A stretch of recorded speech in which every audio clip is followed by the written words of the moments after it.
Tokenisation des actifs réels, frérot. Cette nouvelle m'a retourné le cerveau.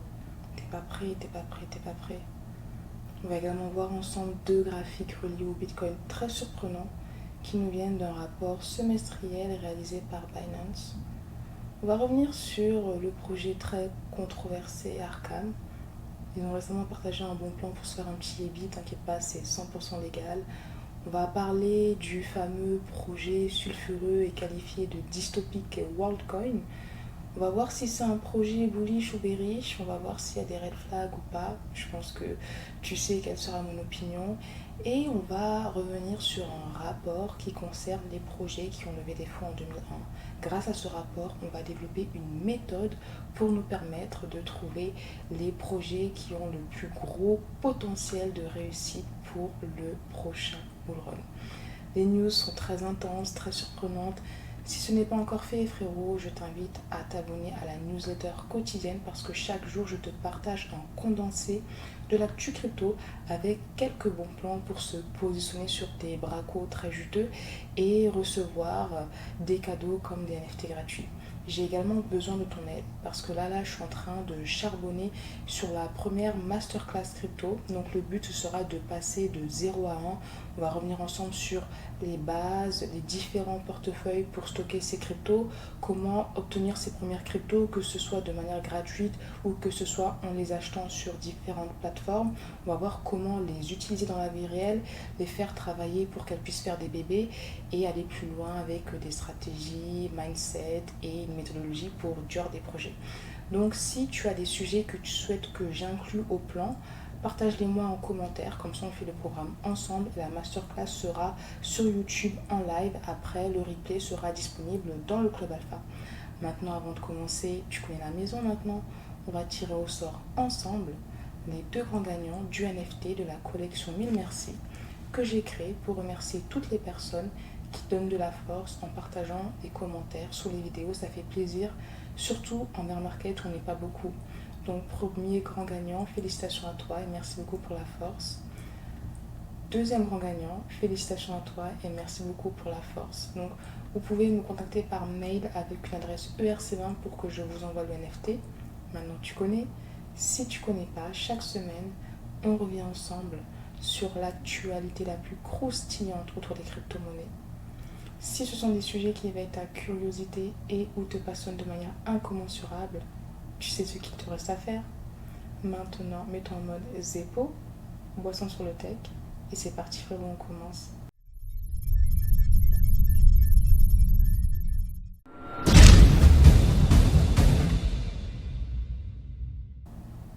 Frérot, le Bitcoin nous a fait des grosses dingueries depuis le début de l'année.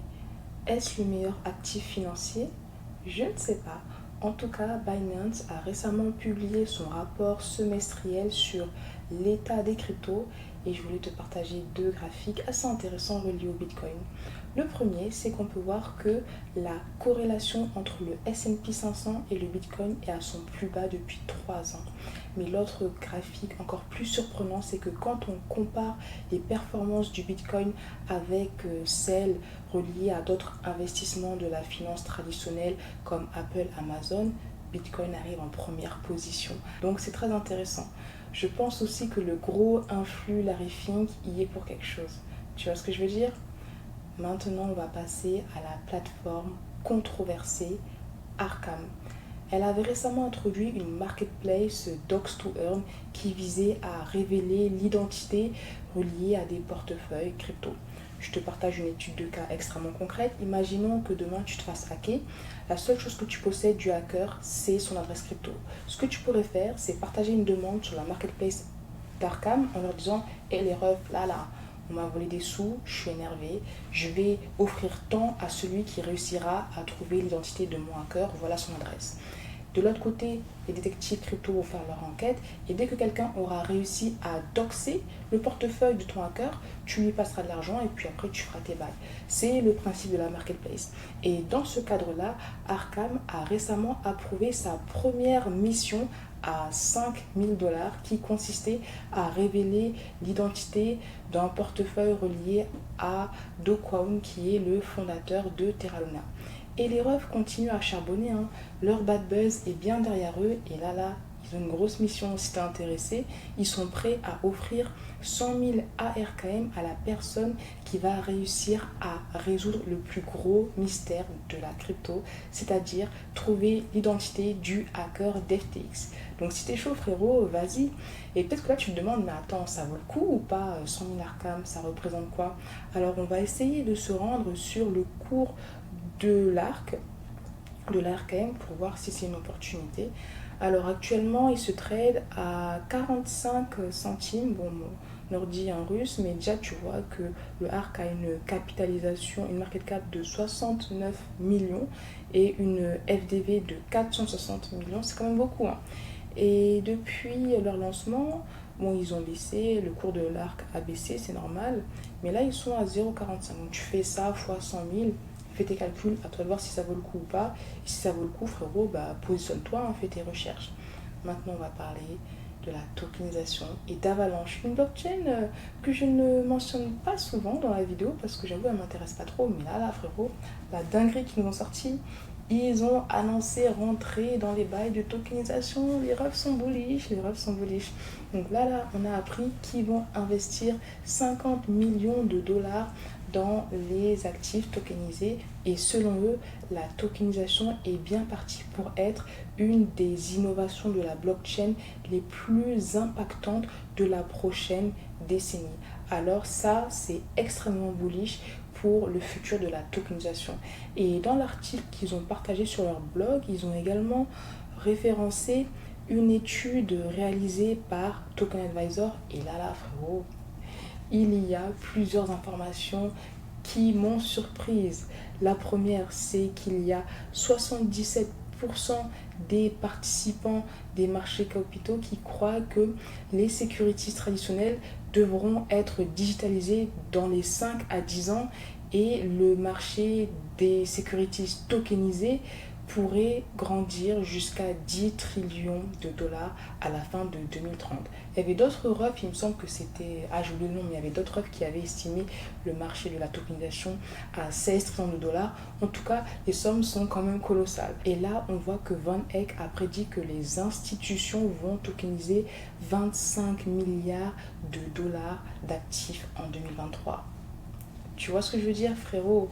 Les faussaires doivent être connectés. Mais l'autre point extrêmement intéressant issu du rapport de Token Fund, c'est que la tokenisation des obligations, je cite, sera un segment puissant en 2023 et 2024.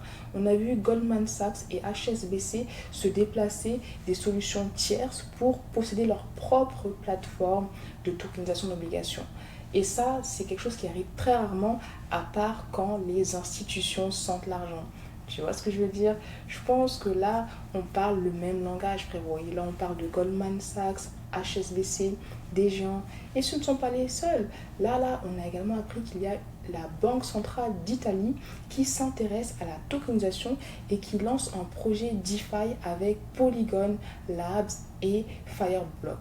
Donc, c'est très bullish pour le futur de la tokenisation et si tu ne l'as pas encore fait, je te recommande très fortement de regarder ma vidéo sur le sujet parce que c'est vraiment un secteur à ne pas rater et dans tous les cas, je ferai de plus en plus de vidéos qui traiteront de la tokenisation des actifs réels parce qu'il y a pléthore d'applications et là, on est encore au tout début de l'ascension de cette narrative. Et quand on parle de banques traditionnelles qui viennent dans la crypto, on a également une banque privée qui a plus de 14 milliards d'actifs sous gestion qui va lancer un fonds crypto en Espagne. Donc ça, c'est bullish. Les banques s'intéressent de plus en plus aux cryptos. Venez les refs, venez, on vous accueille avec plaisir. C'est quelque chose que je dis souvent. Attaquons-nous maintenant à WorldCoin, le projet qui fait polémique, le projet qualifié de dystopique, créé par le CEO d'OpenAI, ChatGPT, Sam Altman. Alors j'avoue qu'au début, j'avais pas un intérêt particulier relié au projet, mais plus je lis des informations sur ce dernier, plus je me dis que c'est vraiment un projet dangereux. Mais commençons par parler de sa genèse. Pourquoi Sam Altman a eu l'idée de créer WorldCoin? En fait, avec l'essor de l'intelligence artificielle, même si celle-ci apporte beaucoup d'opportunités, elle vient également son lot de menaces. parce que avec les performances de plus en plus élevées de l'IA arrive même à, entre guillemets, remplacer l'être humain. Dans le sens où parfois il devient de plus en plus compliqué de déterminer si une personne est réelle ou si elle a été générée par l'intelligence artificielle.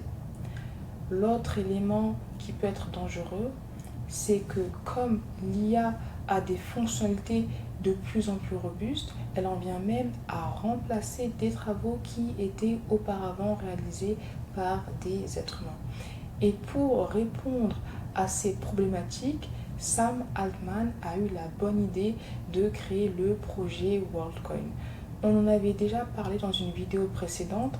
WorldCoin a une application et sa proposition de valeur principale, c'est de créer un système d'identité digitale qui permettrait aux êtres humains de prouver qu'ils sont bien réels. Et ils ont également une crypto qui a pour but de créer une forme d'UBI qui est Unique Basic Income. Alors j'avoue que j'ai pas trop compris comment ils voulaient s'y prendre pour créer un revenu universel, mais si on se concentre sur l'aspect Proof of Humanhood, donc preuve d'humanité, l'équipe de WorldCoin a créé une machine qu'on appelle l'ORB, où les êtres humains peuvent scanner leur iris et recevoir en contrepartie leur crypto, et également une identité digitale qui est la World ID. Et c'est là où, frérot, ça part en cacahuète. Déjà, commençons par le commencement. Suite au lancement du projet, il y a Vitalik, qui est le cofondateur d'Ethereum, qui s'est exprimé sur le sujet. Il a commencé par souligner l'importance de la preuve d'humanité. C'est quelque chose dont l'écosystème a besoin. C'est un système qui est extrêmement complexe à mettre en place. Il y a déjà plusieurs projets qui ont tenté d'apporter une réponse à cette problématique, mais à l'heure actuelle, on n'a pas encore de solution qui est utilisée par la majorité. Et en parlant du projet WorldCoin de manière plus spécifique, il a mis en lumière plusieurs problématiques. La première, elle est reliée à la vie privée. Et d'ailleurs, la chose assez intéressante, c'est que lors d'un interview, le cofondateur du projet WorldCoin s'est exprimé sur la vie privée. Il avait fait comprendre que comme ils utilisaient la technologie Zero Knowledge, en fait, le scan de l'iris ne sort pas de l'orbe. Et quand les individus qui ont le World ID vont interagir avec des applications tierces, ils vont uniquement prouver leur identité sans forcément la révéler à l'application tierce. Mais en fait, la problématique reliée à la vie privée ne réside pas sur ce point-là, elle réside plus dans le fait que si quelqu'un d'autre scanne ton iris, il peut la comparer à la base de données et avoir accès à d'autres informations te concernant. Le deuxième point évoqué par Vitalik Buterin concerne l'accessibilité, car tant que les orbes ne seront pas disponibles partout de manière extrêmement simple, il y aura une partie du monde qui ne pourra pas avoir accès à ces orbes et qui ne pourra pas scanner son iris pour avoir cette identité digitale. Le troisième point, c'est relié à la centralisation, car à l'heure actuelle, on ne peut pas vraiment vérifier comment le système de l'orbe a été construit et s'il ne contient pas de portes dérobées. On ne sait pas ce qu'ils vont faire avec nos données qui ne quittent pas l'orbe. Tu vois ce que je veux dire? Et le quatrième point, c'est relié à la sécurité, c'est-à-dire que les téléphones des utilisateurs peuvent se faire hacker. On peut être contraint de scanner notre iris contre notre gré, ou on peut même créer une fake identité qui pourra aussi se faire scanner l'iris. Ça, c'était pour les points partagés par Vitalik Buterin. Maintenant, passons aux autres red flags qui sont encore plus alarmants. Le premier, c'est que bien que le projet se soit vanté d'avoir réussi à attirer plus de 500 000 utilisateurs, en creusant, on a appris qu'ils ont en réalité exploité des travailleurs et des personnes qui se situent dans des pays en développement. Donc, ils leur ont fait promettre qu'ils allaient devenir riches, ils leur ont passer un peu d'argent pour que ces personnes se fassent scanner leur iris. Et tu vois, je trouve qu'exploiter l'ignorance de certaines populations, c'est vraiment quelque chose de très très honteux.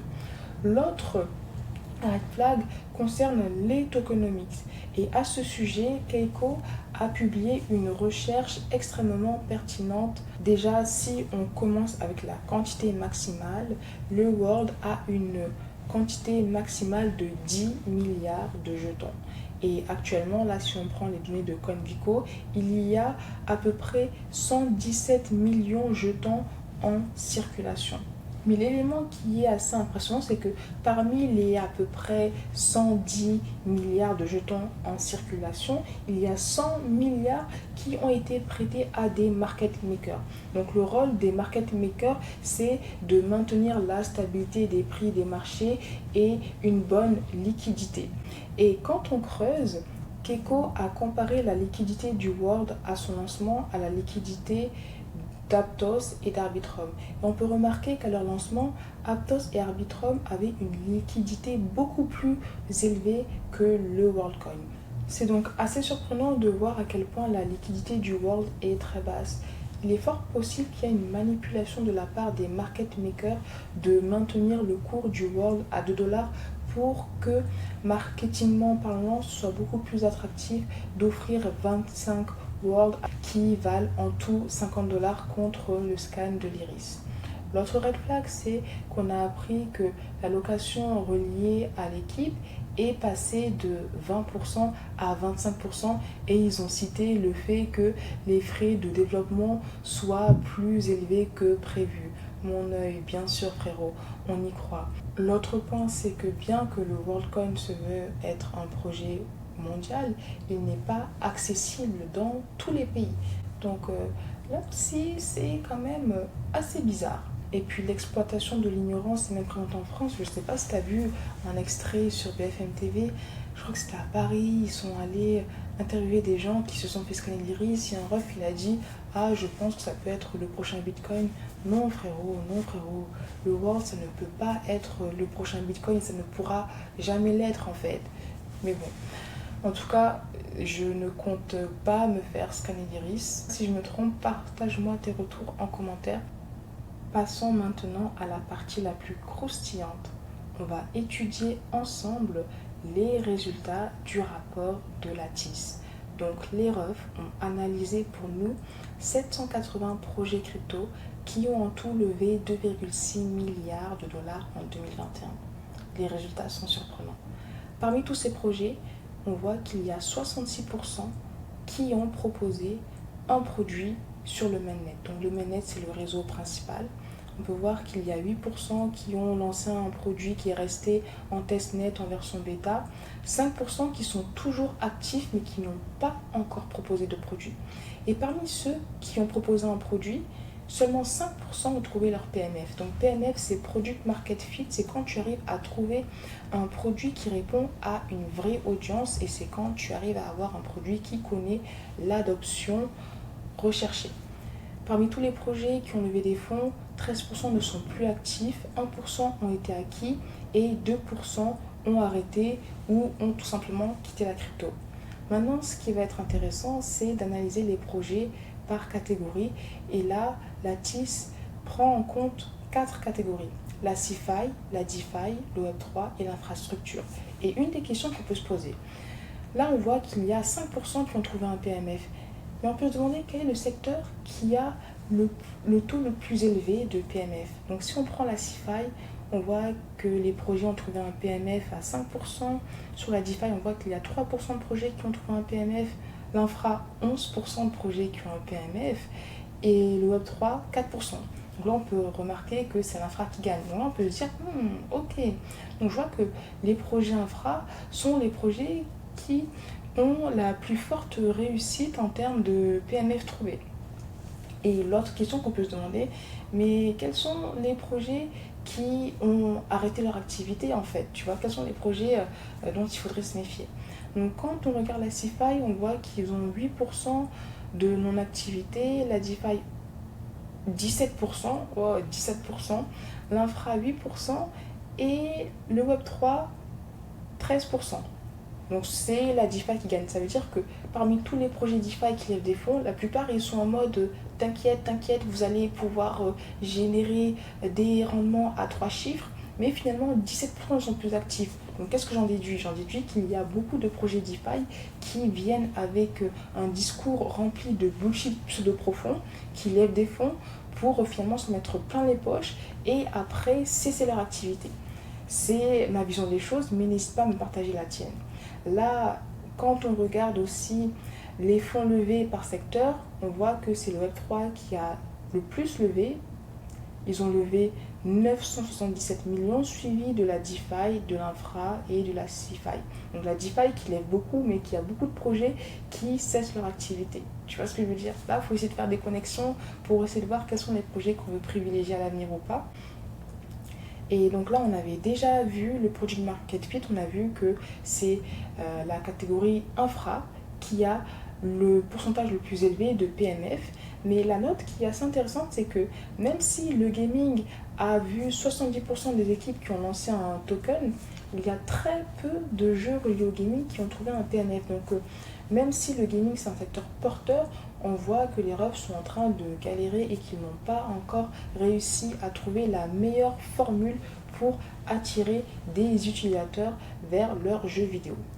Et donc quand on prend le pourcentage de projets qui ont levé des cryptos, on voit que dans la CeFi, il n'y en a aucun qui ont lancé des cryptos. Dans le Web3, 48%, la DeFi, 66%, l'infra, 41%. Je souligne, mais c'est très important, parce que ça souligne aussi le risque relié à la DeFi.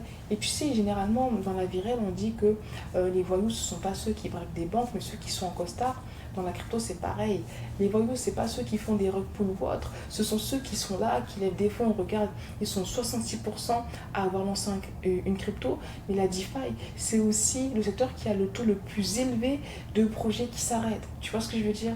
Bon, on continue. Donc là, c'est très intéressant parce que là, on va voir la distribution des fonds par blockchain. Donc là, on remarque que c'est Ethereum qui lève le plus avec 1,1 milliard de dollars et celle qui lève le moins, c'est Arwave. Bon, suivi d'Ethereum, on a Solana. Et tu vois, qu'est-ce que ça nous dit? Ça nous dit que la plupart des projets choisissent Ethereum pour se lancer, suivi de Solana et la BSC, ou en tout cas, ce sont les 3 blockchains qui attirent le plus de fonds, qui intéressent le plus les investisseurs. Maintenant, on peut se demander, ok, c'est bien, on voit que ces blockchains arrivent à lever, mais est-ce que les projets qui ont levé sur ces blockchains ont connu le succès? Et on va voir ça avec le graphique qui est juste après. Donc là, on peut voir le pourcentage de projets qui ont proposé un produit par écosystème. Donc c'est assez similaire. Donc, Solana, là, on voit que les refs, franchement, ils assurent.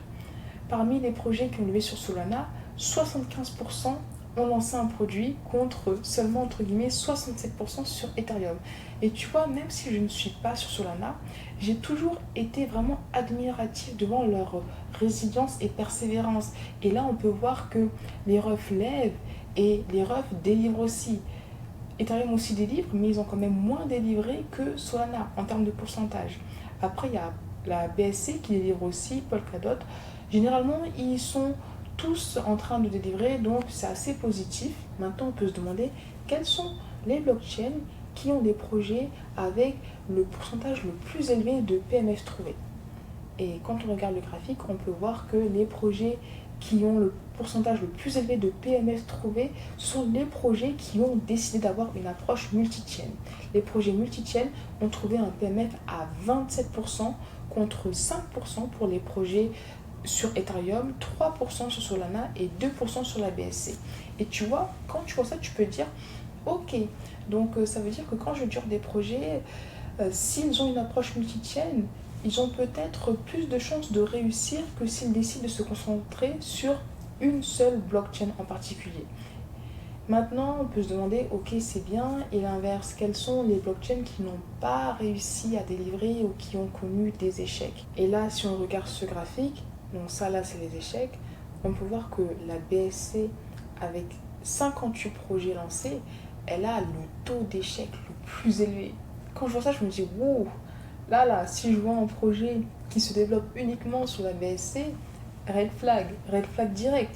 Attention, ça ne veut rien dire, hein. Là ce ne sont que des statistiques, ce n'est pas parce qu'il y a 30% de projets lancés sur la BSC qui ont connu l'échec que tous les projets sur la BSC vont connaître l'échec, mais ces données sont quand même intéressantes à prendre en compte quand tu gères des projets crypto. On peut voir que les projets multi-chain connaissent le taux d'échec le moins élevé. Ethereum a un taux d'échec à presque 15%, on va dire. Solana a un taux d'échec plus faible que les projets reliés à Ethereum quand même. Bon, c'est assez intéressant de voir ça.